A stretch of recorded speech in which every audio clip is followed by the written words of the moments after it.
In this episode of Where's the Line, we are going to preview Tennessee's game against Austin Peay and Vanderbilt's game against Wake Forest. Week 2 of college football is here. We're going to have gambling picks towards the end, but this is episode number 95. Let's get into it.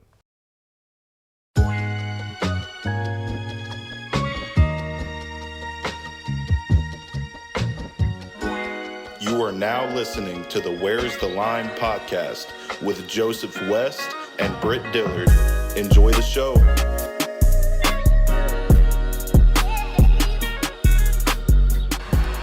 Milton gonna take a shot wide open and just strutting in is Keaton.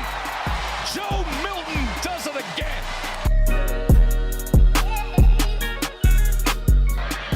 Borgie again on a blitz.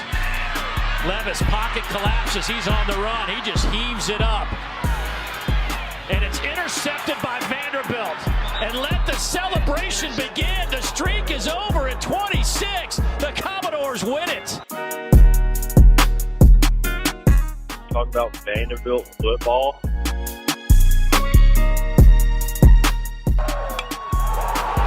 High fly, deep right, and Tennessee walks it off. Pandemonium in Knoxville.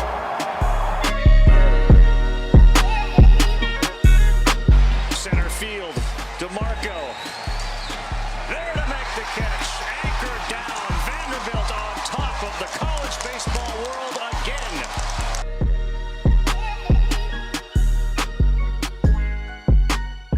That's all I got to say, and you're going to hell. Bye. Another edition of Where's the Line. It is Thursday, September 7th, episode number 95. Week 2 of college football is among us. And Joseph are going to break down the upcoming games this weekend. How are you doing today, Joseph? Doing good. NFL football is also back. Game on right now. We got Chiefs Lions on. As soon as we get done recording this, I'm gonna go turn it on, watch me a little NFL. Football is all the way back. It's official. I'm doing good. It was my Friday day. I'm off work tomorrow, making the trip out to Winston-Salem. Britt, how was your short work week? I know you were off Monday. It was great. Short work weeks are awesome. I've got another short one next week. I'm going to take off Monday. Can't complain. I'm alive. It's football season. Going to Knoxville Saturday morning. So That's right. there's just so much to look Smoky forward dog. to. There's so much to look forward to during football season. I mean, every week. Are you going It's to get a football. smoky dog? Yes or Yes. Yes. no? Okay.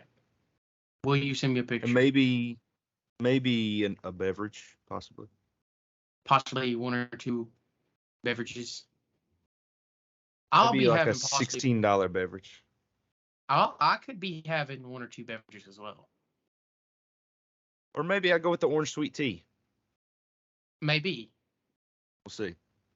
We'll see. But Or that let's- Neyland. Let me keep interrupting you real quick. That Okay. Neyland Stadium Coca-Cola.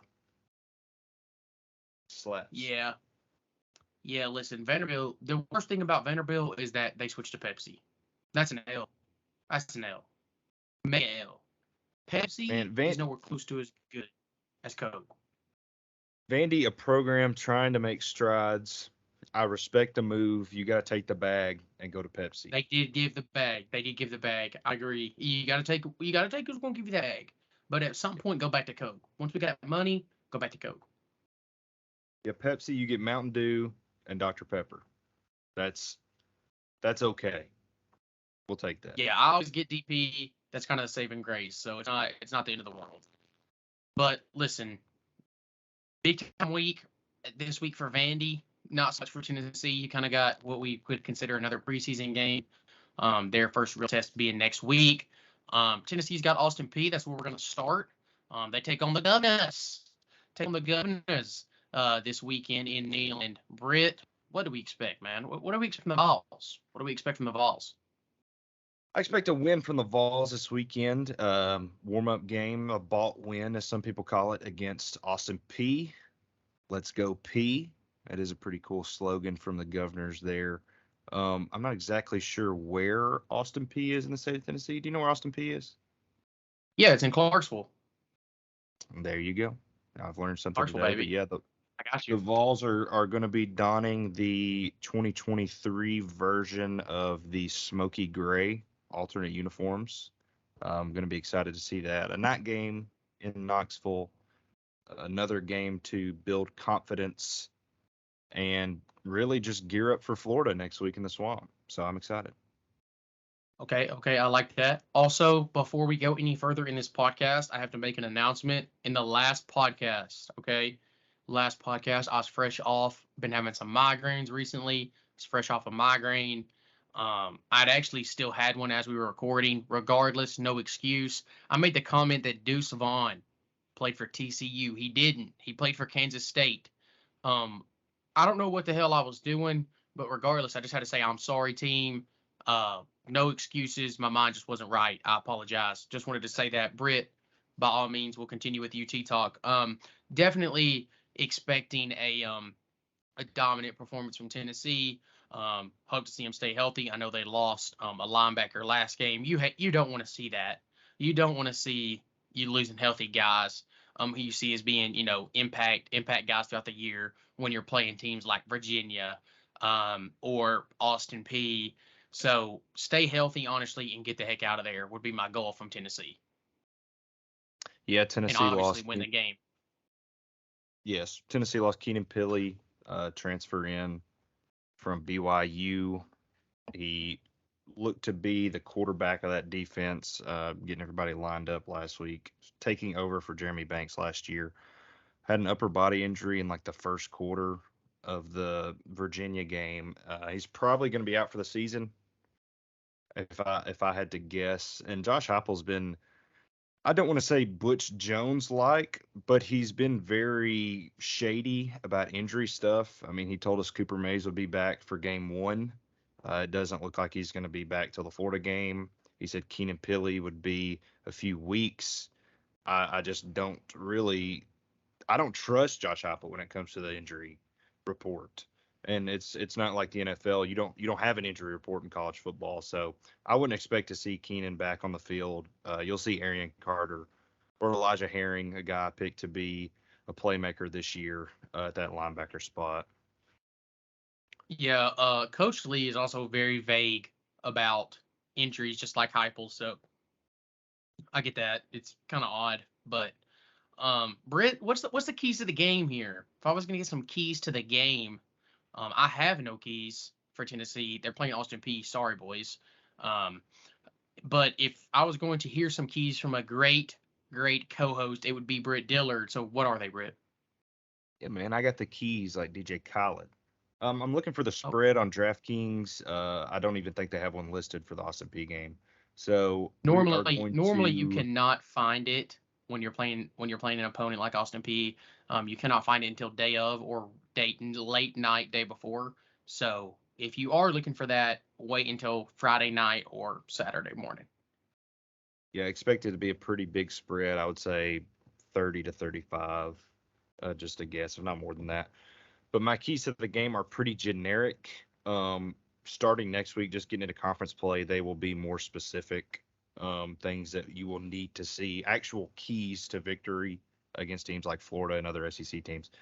But for this week against Austin P, number one, I want to see us open up the playbook a little bit. Don't show your hand too much, but I would like to see some more complex routes. I would like to see Dante Thornton get involved some more in the offense. And most of these are about confidence. I just want Joe Milton to gain more confidence in his throwing ability downfield. I think he's done a good job the last 2 years of showing his mid-range, let's say 15 to 20-yard passes. Have a lot of confidence in him there, but down the field is still very much a question for Joe Milton. So that's key number one. Number two, I want to see the defense continue to improve and gain some confidence. We're going to see a young guy with a leadership role at linebacker. We'll see how they slot in. Next man up. I would almost expect to see not Arian Carter, but Elijah Herring there, just a guy that's been in the program a little bit longer, maybe more comfortable getting his first start there at linebacker. But I want to see the defense to show improvement and really just if they can give me a performance like last week, I'll be happy with that. That's key number 2. And number 3, he's going to be the key for Tennessee, one of them every game. Joe Milton. He needs to have a good game. He needs to gain confidence. So generic keys, like I said. But I mean, I feel like these 3 are what all Tennessee fans would like to see this week. Yeah. No, I like those keys, Britt. Prediction time for this Tennessee game. If I had to go somewhere, I'd go somewhere in the 56-7 range. That's where I'd be. I'd be sitting somewhere right there. Yeah, that's pretty solid. I would probably say 49-10, something like Yeah. that. I think that may have Yeah, been I the think score I last think week. you may see Austin Peay drive down the field like on their first drive. Just the guys being uninspired is definitely possible. I mean, no offense, but it is kind of hard to get the boys rallied for Austin Peay on that first drive. So they may have to get their butts kicked for one drive to get going. So that's where I think the 7 comes from, honestly. Either really early or really late. No in between. Yeah. All signs are looking that Neyland Stadium is going to be sold out this week. So we will have a good atmosphere, at least for a little bit. Excited night game, home opener. It'll be a fun experience, a good atmosphere, and just it will feel like it's really football season once I'm in X5 on Saturday evening. Then it's over. But I mean, that's really not much to get into for this Tennessee game. I mean, No, it's a fault win. Yeah. I So agree with you. we're just gonna roll right on. We're gonna roll Tide right into the Vanderbilt Commodores. The Tide is rolling in, and the Commodores, Mr. Commodore, he's on a pirate ship. He's a commander, and they're running the ship. They're gonna hit the Cumberland River, and they're gonna go up Okay. to Lake Cumberland. They're gonna keep on going up to North Carolina, Winston-Salem, North Carolina. The witches up there. What are they gonna do, Joseph? Let's hear it. There are, as much as I make the joke, there are no witches in Winston-Salem. I know Bert doesn't actually think that, but just for the record, that was Massachusetts, not North Carolina. So I'm in no danger of meeting any witches. That's just a heads up there, Britt. I was gonna pass it off as you knew that and you were joking, but you gave yourself up with the laugh. There's things I've said about this game. Things like most important game of the year. And you know, it's one thing for me to get on here and say it. It's another thing for it to actually, I think, be very meaningful. Listen, this game right here sets up a lot of stuff. First of all, I think it begins to change the narrative, the national media narrative of who Vanderbilt is. What I mean by that is right now, if you ask fans throughout the country what they thought of Vanderbilt, they would say bad at football. They may call us a baseball program. They may call us a pushover in football. Free dub, bottom of the barrel in the SEC. Those things would be said, right? And I think that if you look at this game, first of all, it's a 10 a.m. kickoff if you're in Tennessee. It's a 10 a.m. kickoff. No one else is on at 10 a.m. Okay? It's going to be just us. So that's a good spotlight for people to be able to turn on the TV just to watch football. Your only option is Vanderbilt. You're going to be in the national spotlight. Everybody who's watching football is going to be watching you. Like I said, you're the only option. So you have a chance to change the narrative. Next up of what's the most important game.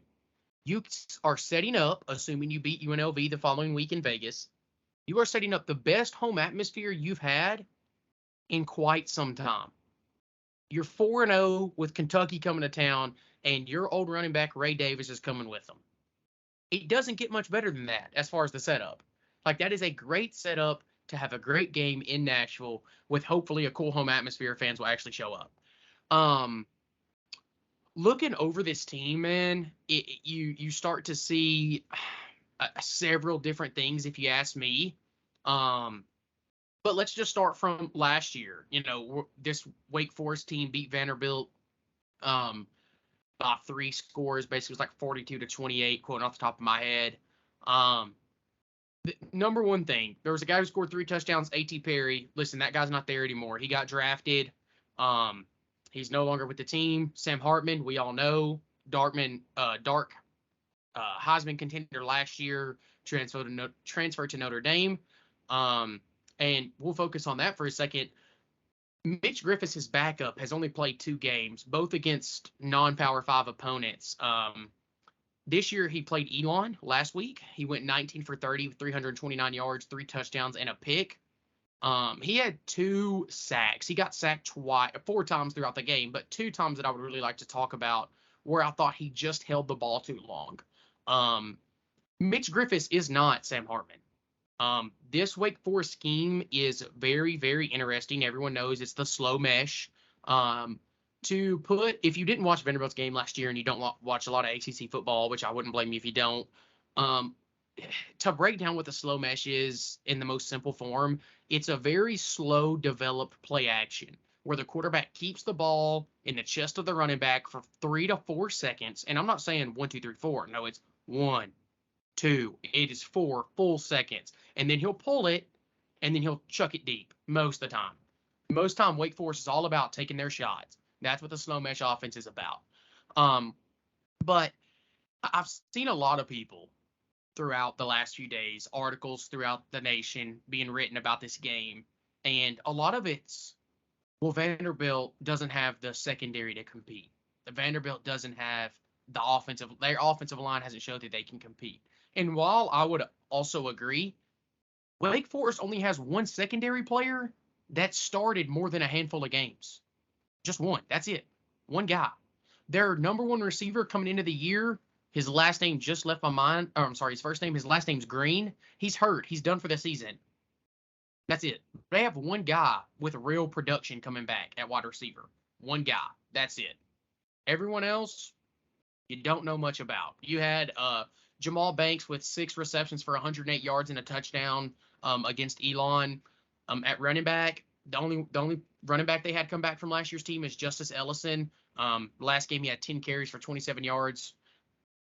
And, I mean, they had another guy, Damon Claiborne, who you don't know much about. He had 13 carries for 70 yards and a tutty. My point, I'm just reading all that to say that I don't know. This is one of the hardest games I've looked at and said, I have to break this game down in a few days. This was originally going to be recorded Tuesday. It's going to be a 1-day podcast, basically, because I needed more time. Honestly, that's just what it comes down to. I needed more time to try to break this dang game down. Sorry, I'm stuttering there. But listen, this is the game where questions get answered.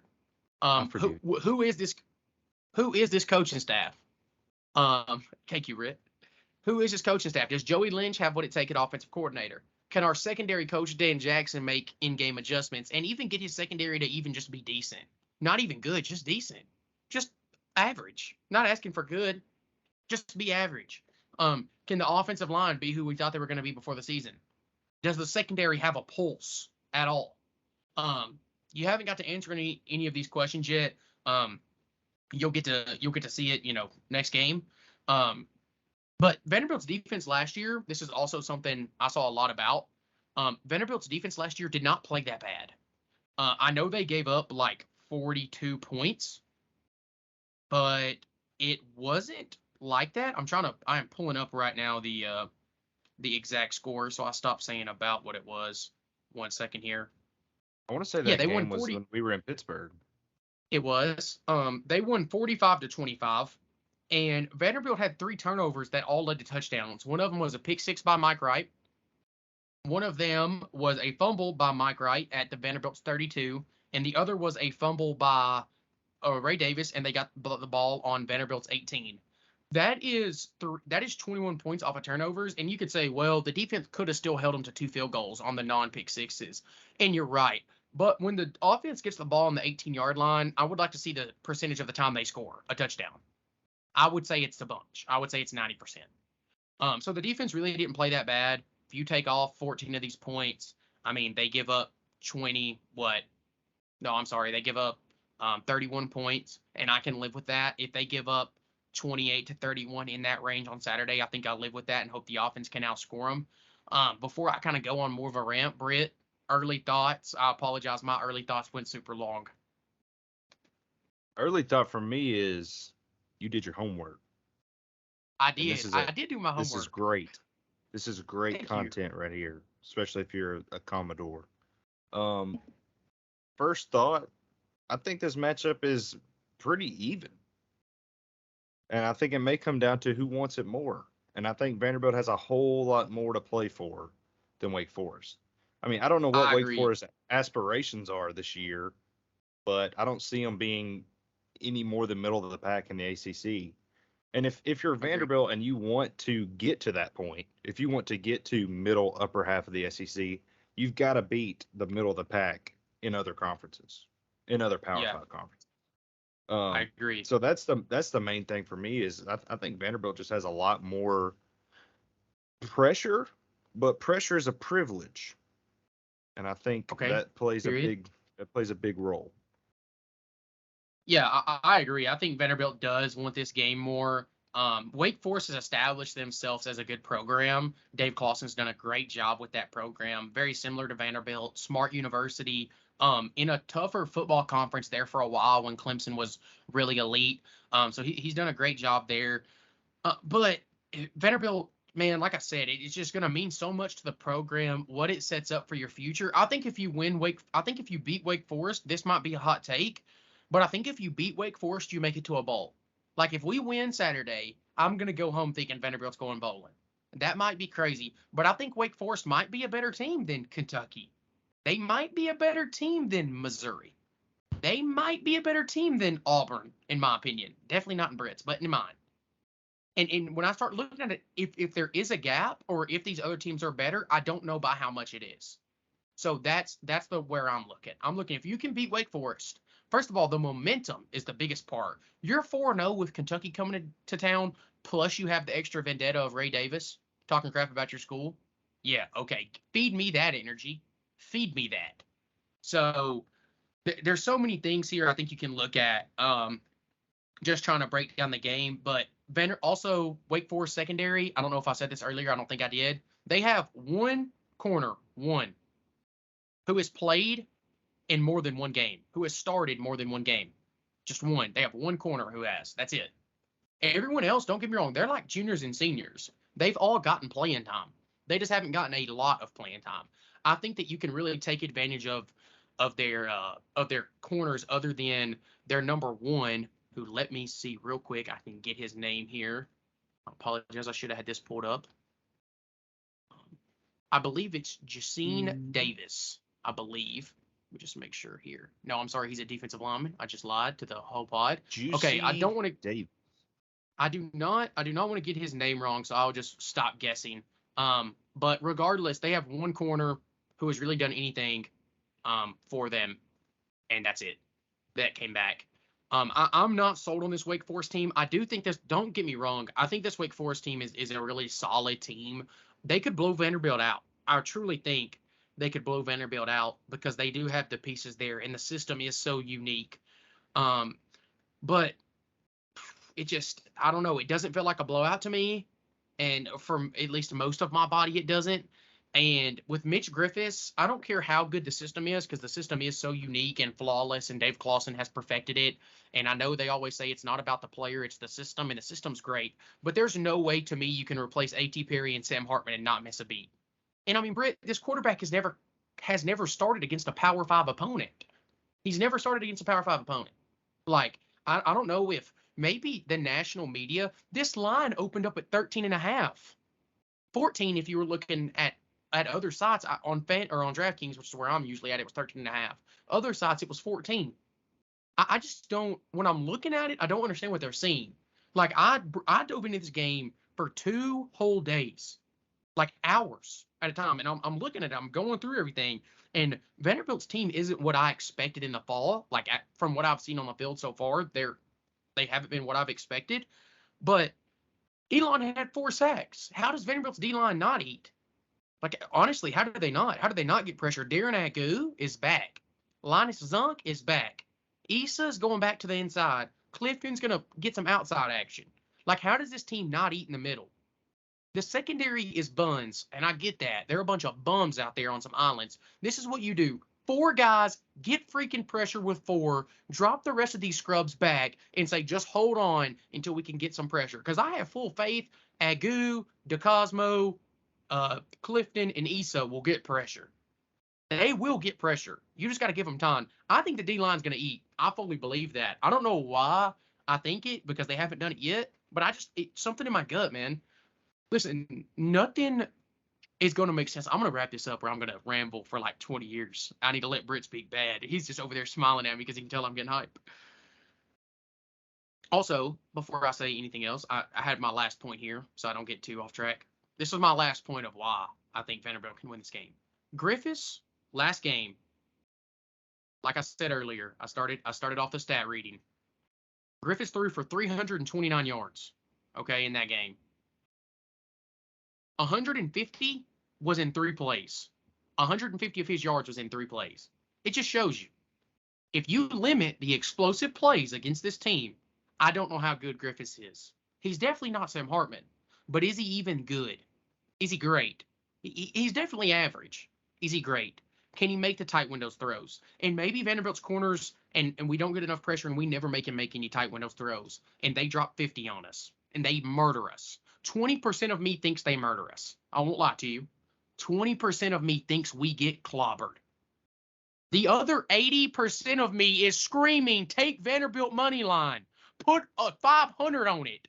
Put 200 on it like Joseph West did. Because I just believe deep down in my gut that the Vanderbilt Commodores are going to win this game. And I can't tell you why. And the numbers don't necessarily say they're going to win either. But I'm just telling you, when I look dead in your eyes, Commodores are going to roll. That's what I've got. And I got my keys and I got a prediction. But what you need to know right now before we go any further is Commodores going to roll. Britt, what you got? A few weeks ago, it may have been last week, I said I wanted to rework my win prediction for Vanderbilt. And after I that, said I wanted to back off of 7-5, maybe slip back into like 5 wins. I even threw around 4 wins, but let's hold off. Let's wait and see what happens this Saturday up there in Witchland. And we're going to see that's when I will formulate my opinion on Vanderbilt. I agree. Me too. And you said a win against West Virginia makes you think a bowl game, and I don't think that's insane, especially looking around the SEC. Who did I say? You said West Virginia. No, I meant Wake Forest. I was wondering where that came from. Okay. The Witches down. But I don't think that's crazy. Because in week 1, and I don't want to go too insane with going too insane, looking too hard into week 1, but we kind of got some proof that Florida sucks. We kind of think South Carolina might not be as good as we thought they were going to be. True. And that's 2 people on their schedule that are important games. And can we be honest? Vanderbilt's due for luck to come their way against South Carolina. I mean, if you just want to talk about some unlucky plays against a team, Vanderbilt has just been unlucky a few times against South Carolina. Like, completely unlucky. And, I mean, don't get me wrong. Some of it's been bad plays and stuff like that, too. It hasn't all just been luck. But some of it has just been downright unlucky since 2008, which was the last year that we beat South Carolina. We're due. So, if there is a year they're going to be down, we're due. Yeah, and Florida is on a Jeremy Pruitt-type trajectory. They have hired Jeremy Pruitt. And South Carolina, I think Shane Beamer has proved that he may be the biggest baby in college football.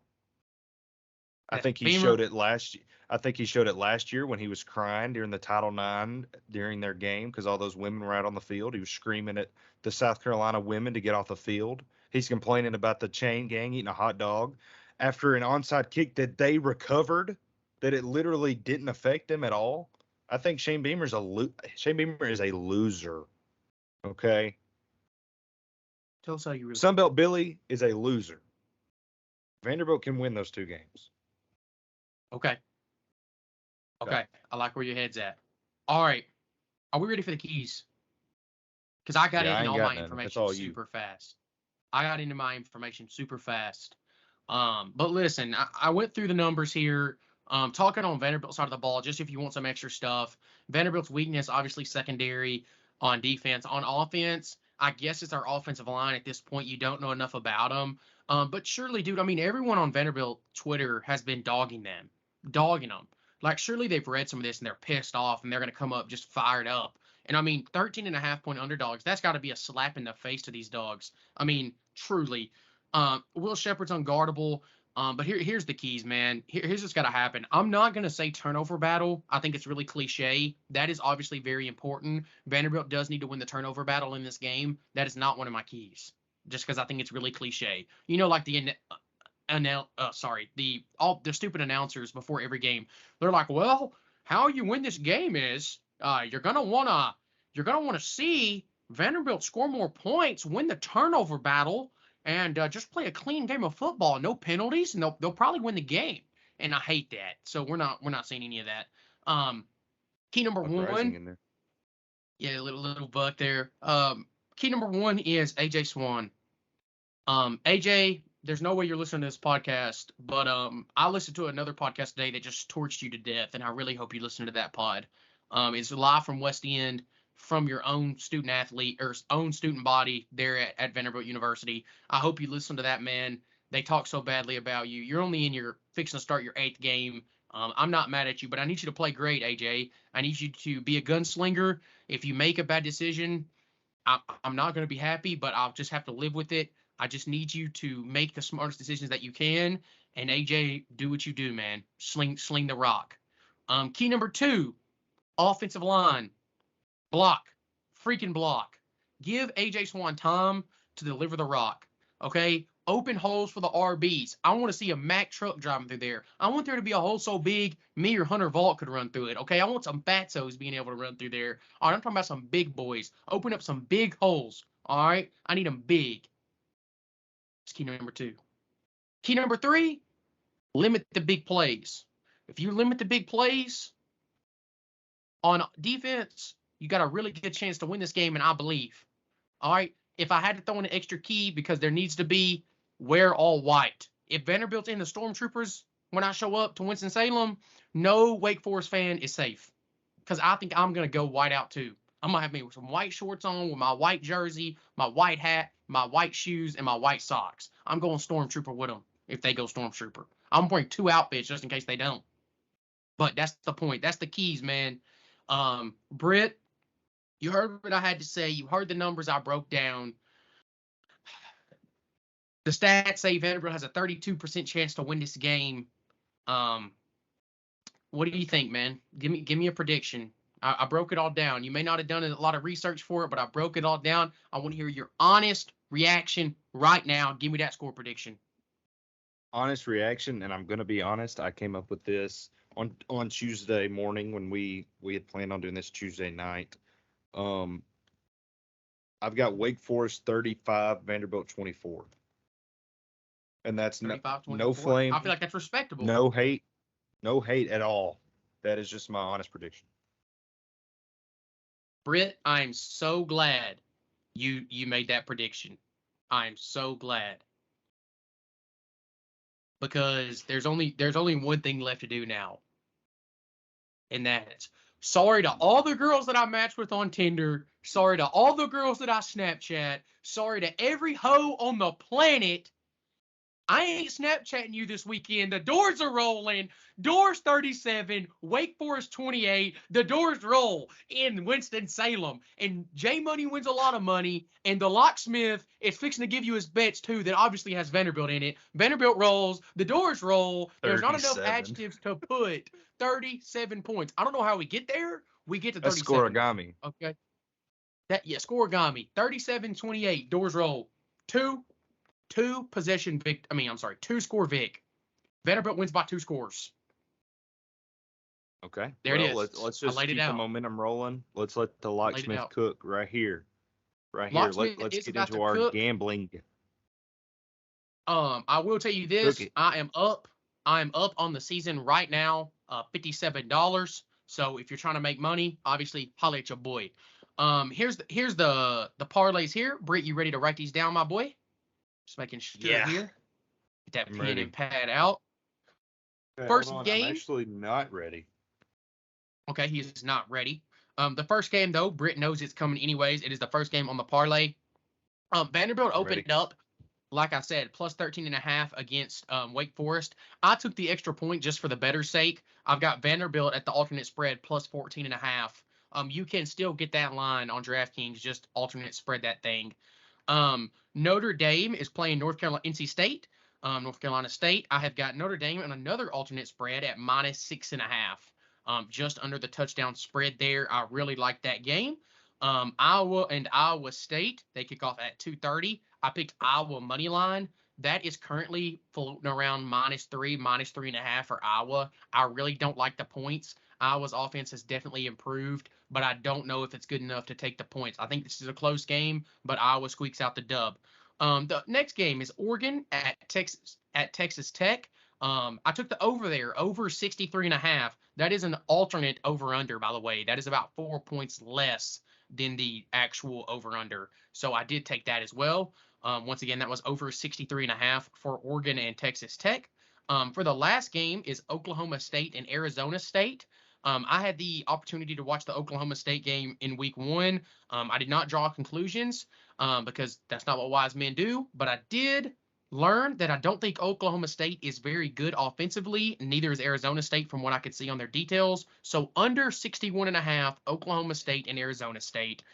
To run through those one more time, under 61.5, Oklahoma State, Arizona State, over 63.5, Oregon, Texas Tech, Iowa money line, Notre Dame -6.5 over NC State, and Vanderbilt +14.5 against Wake Forest. If you have a brain and you're still listening to this podcast, put 100 on Vanderbilt money line if you're trying to get rich. Okay, don't sprinkle it, hammer it home.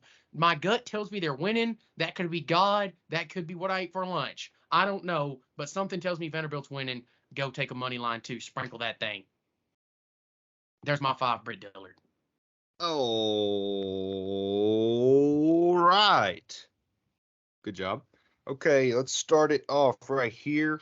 I got Alabama versus Texas. Texas is a 7.5 point dog. And these lines are from Tuesday. I'm just going to stick with the lines from when I saw them. You can still get these at alternate spreads. Let me get Alabama money line versus Texas. Listen, I don't know how many times we're going to do this runaround that we're going to act like Texas is good. Alabama is going to beat the hell out of Texas. I don't care if they got Archman. I don't care if they got Archie Manning. I don't care who's playing quarterback for Texas. Alabama what if they got Peyton Manning? No. Okay. Well, maybe. Okay, next, Colorado -3 versus Nebraska.